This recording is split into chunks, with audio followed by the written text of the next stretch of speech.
থেকে গেলেন আশ্রমবাসী হয়ে। সেই কেষ্টদা একদিন সন্ধেবেলায় ওই পদ্মা নদীর ধারে একটা মাচাতে শুয়ে আছেন। হঠাৎ ঠাকুরকে বলছেন, ঠাকুর, বিশ্বব্রহ্মাণ্ডের মালিক আপনি, আপনি পরম ব্রহ্ম, পরমেশ্বর, পরমাত্মা। তাহলে এই পৃথিবীর সৃষ্টি করলেন কেন? কারণটা কি আমাকে জানতে পারি? আমাকে বলবেন? শ্রী শ্রী ঠাকুর বললেন, ইচ্ছা হলো তাই। তাহলে ইচ্ছা করে যখন সৃষ্টি করেছেন, তাহলে ইচ্ছা করে ধ্বংস করে দিন। বলে, আমার ইচ্ছা তো আমার উপরেই নির্ভর করবে না, সেই রকমটা ইচ্ছা আমার এখন হয়নি। তাহলে এই যে চন্দ্র, সূর্য, গ্রহ, তারা, নক্ষত্র, বিশ্ব ব্রহ্মাণ্ড সব আপনারই সৃষ্টি? ঠাকুর গম্ভীর ভাবে বললেন, হ্যাঁ, সব আমারই সৃষ্টি। অনেকক্ষণ স্তম্ভিত হয়ে ঠাকুরের ধারে তাকিয়ে দেখছেন। ঠাকুরের চোখগুলো অন্ধকারেও জ্বলছে। কোনো মানুষের এমন চোখ হতে পারে না। কৃষ্ণপ্রসন্ন ভট্টাচার্য মহাশয় আর কোনো কথা বললেন না। ঠিক সেই রকমই একই বিষয়ের অবতারণ হলো একদিন। সকালবেলা শ্রী ঠাকুর পার্লারে বসে আছেন। সৃষ্টিতত্ত্ব নিয়ে কথা উঠল। 1962 সাল। দেবীপ্রসাদ মুখার্জিদা ঠাকুরকে প্রশ্ন করলেন। নানান প্রশ্নের সঙ্গে বললেন, সৃষ্টিতত্ত্বের সূত্র ধরে এই সৃষ্টির কারণ কি?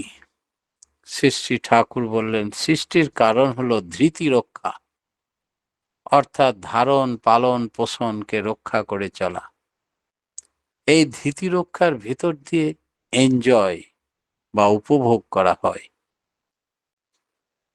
দেবীদা আবার জিজ্ঞেস করলেন, এই বিশাল পৃথিবী, বিশ্ব ব্রহ্মাণ্ড, তার মধ্যে আমাদের অস্তিত্ব কতটুকু? ধৃতি থাকলেই বা কি, না থাকলেই বা কি? ঠাকুর বললেন, তুমি ছিলে তাতে। এই বিশ্ব ব্রহ্মাণ্ডের মধ্য থেকেই তোমার সত্তা আবার এসছে মানুষ রূপে। তাই তুমিও উপভোগ করতে চাও এই পৃথিবীকে।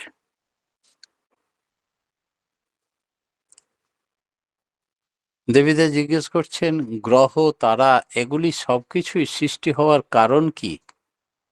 শ্রী ঠাকুর বললেন, এনজয়মেন্ট বা উপভোগ, একেই বলে লীলা। লীলা কেন হয়? তার ইচ্ছা হলে হয়। তার ইচ্ছাই যদি হয়, তবে তার ইচ্ছায় আমি হলাম। তাই ইচ্ছায় সমস্ত জীবকুল, দেবকুল, প্রকৃতিকুলের সৃষ্টি হলো। তবু আমরা তাকে ধরতে পারি না, অথচ তিনি আমাদের পরিচালক, মালিক। আমাদের জড় পদার্থের তৈরির শরীরে তিনি চিরচেতন বসে আছেন, অনাহত নাদে নাম করছেন, অথচ তাকে চিনতে পারি না। তিনি কে? শ্রী ঠাকুর বললেন, ওই তো তিনি। তার মতো করে আমরা ছিলাম। গাছপালা, লতা পাতা, সমুদ্র তরঙ্গ, কত কি হয়ে এসেছি পৃথিবীতে। সব 12 বারে জন্মেছি আর উপভোগ করতে চায় তাকেই। তিনিই পরম পিতা। শ্রী ঠাকুর বললেন, ঈশ্বর সর্বভূতানাং হৃদ্যেশ্বর্জুন তিষ্ঠতি, অর্থাৎ তিনি এক এবং অদ্বিতীয়। তার বিভিন্ন প্রকৃতি আছে, বহুবিধ রকম আছে। সেই বহুতার মধ্যে দিয়ে একাধারে জানতে চাই আমরা তাকে, আবার তার সঙ্গতিশীল, কৃতিদীপ্ত অনুচলন এবং ইষ্টনিষ্ঠা চায়। তা না হলে ঠিক ঠিক উপভোগ করা যায় না তাকে। তাকে আমরা সর্বত্র দেখতে চাই, তবেই তাকে উপলব্ধির মধ্যে আনতে পারি। এই পৃথিবীর আদিতে হচ্ছে, সৃষ্টির আদিতে হচ্ছে শব্দ। শব্দ থেকেই সব সৃষ্টি। শ্রী শ্রী ঠাকুর একদিন নিরালা নিবেশে বসে আছেন সকালবেলা, 1965 সাল। ঠাকুর কথায় কথায় বললেন, শব্দ অরণ্যের অর্থ, অর্থাৎ শব্দ অরণ্য থেকে সব সৃষ্টি হয়েছে। এই কথাটা বারবার তিনি বলতে লাগলেন। আমার কাছে ভিশন বা দৃশ্যের মতো ভেসে ওঠে, আমরা যা কিছু প্রত্যক্ষ করছি তা শব্দেরই পরিণাম। যা আমাদের কাছে অপ্রত্যক্ষ হয়ে আছে তা ওই শব্দেরই পরিণাম। আমরা যে যত শব্দের গভীরে প্রবেশ করতে পারি, তার কাছে পৃথিবীর সমস্ত সৃষ্টি উন্মোচন হয়ে ওঠে, পরিষ্কার হয়ে ওঠে, কারণ জানতে পারে। অর্থাৎ ভাইব্রেশন, এই কম্পনগুলি পরস্পর একটা শব্দ সংহতি আকার গঠন করে। শব্দ বা স্পন্দনই ওয়ার্ড অর ভাইব্রেশন। আর এই সুরের মূলে আছে ক্লিং শব্দ, রিং শব্দ, নয় থং শব্দ। প্রত্যেকটা শব্দ থেকেই সবকিছুর সৃষ্টি। গরু, মানুষ, ভেড়া, জাহাজ, গাছপালা, দুনিয়ার যা কিছু, সকলের উৎস হচ্ছে এই শব্দ। তাই বলা হয়, in the beginning there was word. সৃষ্টির প্রারম্ভে ছিল শব্দ। শব্দকে ব্রহ্ম বলা হয়, আর এই শব্দ ব্রহ্মই আওয়াজ। হযরত রসুল সবসময় এই শব্দ ব্রহ্ম আওয়াজ শুনতে পেতেন। শব্দ অরণ্য থেকেই শব্দ ব্রহ্মের সৃষ্টি। কিরণ মুখার্জি একদিন ঠাকুরকে বলছেন, রাম রং থেকে এসেছে। শ্রী ঠাকুর বললেন, রং ছিল, ঋষিরা ধ্যানের মাধ্যমে সেই বীজ মন্ত্রটাকে বার করেছে। ওই রং দিয়েই রামের উপলব্ধি হয়। বৈশিষ্ট্যমণি রাম নাম রাখলেন, তিনি ওই নাম করে দিলেন। ঋষিদের একটা কথাও ভুল নয়, কাল্পনিক নয়। রামের বেলায় ওং বলে দিলেন না, ওং মন্ত্র জপ করলে রামের দর্শন হবে, তা বললেন না। কৃষ্ণের বেলায় রং বলে দিলেন না, রামচন্দ্রের বেলাতে রং বললেন, কৃষ্ণের বেলাতে ক্লিং বললেন। জীবনীয় স্পন্দন এইটা ঠিক রাখলে ধীরে ধীরে তার সেই দর্শন বা অনুভূতি ফুটে উঠবে। মূলেই হচ্ছে ওই কম্পন, ভাইব্রেশন। সৃষ্টি নিয়ে কথা বলতে বলতে প্রফুল্ল দাসদা ঠাকুরকে বললেন, ঠাকুর, সবই তো সাউন্ডের প্রকাশ, ম্যানিফেস্টেশন, তবে এত তফাৎ কেন? শ্রী ঠাকুর নিরালা নিবেশে বসেছিলেন। ঠাকুর প্রফুল্লদার দিকে চেয়ে বললেন, সাউন্ড এর ম্যানিফেস্টেশন, প্রকাশে সব কিছু হয়েছে, তবে এই ম্যানিফেস্টেশন প্রকাশের এত তফাৎ আছে যে বিভিন্ন রকমের ম্যানিফেস্টেশন আছে, তাই বিভিন্ন রকমের সৃষ্টি আছে। সব কিছু কিন্তু এই সাউন্ড, ভাইব্রেশন এর বিবর্তিত রূপ। স্পন্দনে স্পন্দনে ক্রিয়া প্রতিক্রিয়া চলে। এই পারস্পরিক সংঘাত এবং সংঘাত বিয়োগের মাধ্যমে এর মধ্যে দিয়ে সৃষ্টি হয়েছে, গুণিত হয়ে চলেছে। মূল জিনিস হলো ওই ভাইব্রেশন। যে যতটা ভাইব্রেশন সাধন করতে পারে সে তত জ্ঞানী হয়ে ওঠে, সমস্ত তথ্য তার জানা হয়ে যায়।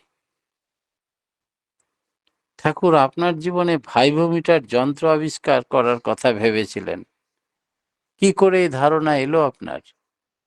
শেষে ঠাকুর বললেন, 3টি ঘটনা ঘটেছিল আমার জীবনে, তখন থেকে ভাইব্রোমিটার যন্ত্রের ধারণা আমার মধ্যে আসে। বললেন, হিমায়তপুরে থাকাকালীন একদিন হরিপদ সাহার বাড়িতে গেছিলাম।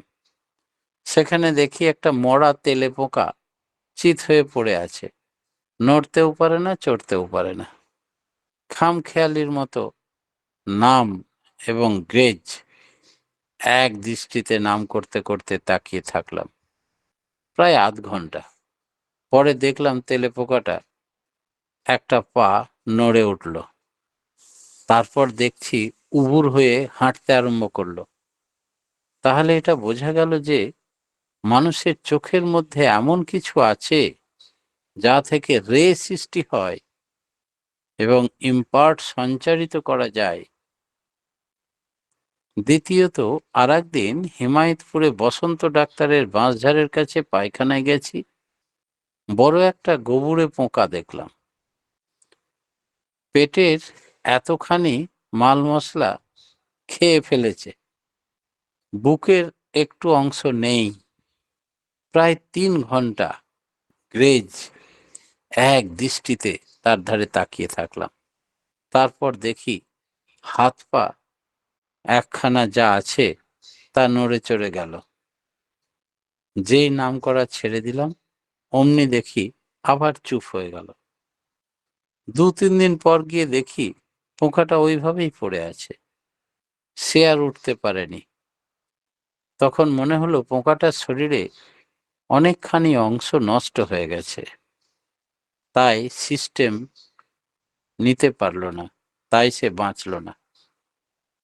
আবার একদিন হিমায়তপুর আশ্রমে শ্রী শ্রী বড়মা যেখানে থাকতো সেখানে ঠাকুর গেলেন।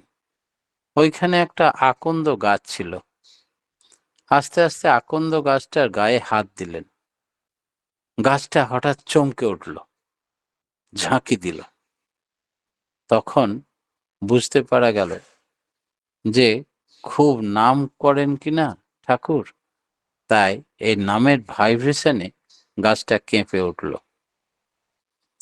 এই 3টি বাস্তব ঘটনার পরেই ঠাকুর বলছেন, আমার মনে হলো যদি একটা যন্ত্র আবিষ্কার করা যায় যার দ্বারা এইভাবে ভাইব্রেশন বা কম্পন দিয়ে লাইফ ফোর্স, জীবনী শক্তিকে বাড়িয়ে দেওয়া যায়, তাহলে সঞ্চারিত হয় তার মধ্যে এক শক্তি। তাই তিনি ভাইব্রোমিটার যন্ত্র আবিষ্কার করার কথা বললেন। বিশ্ববিজ্ঞান গবেষণাগারে সেই নিয়ে গবেষণা করতে বললেন। শ্রী শ্রী ঠাকুরকে প্রশ্ন করছেন, এতে গেল মানুষের ভাইটাল ফোর্স বাড়িয়ে দেওয়ার উপায়, কিন্তু মৃত তেলে পোকাটি কি করে বেঁচে উঠল?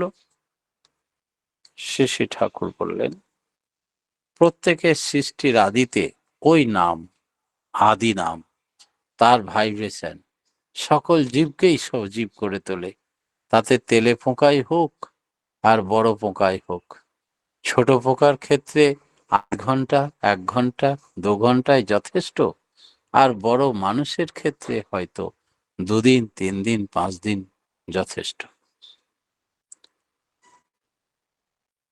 ঠাকুর বললেন, মানুষের শক্তি হলেও তা একটা সিম্পল থ্রু মেডিকেল প্রসেস, অর্থাৎ সহজ এবং সম্পূর্ণ যান্ত্রিক পদ্ধতিতে মানুষের শরীর তৈরি।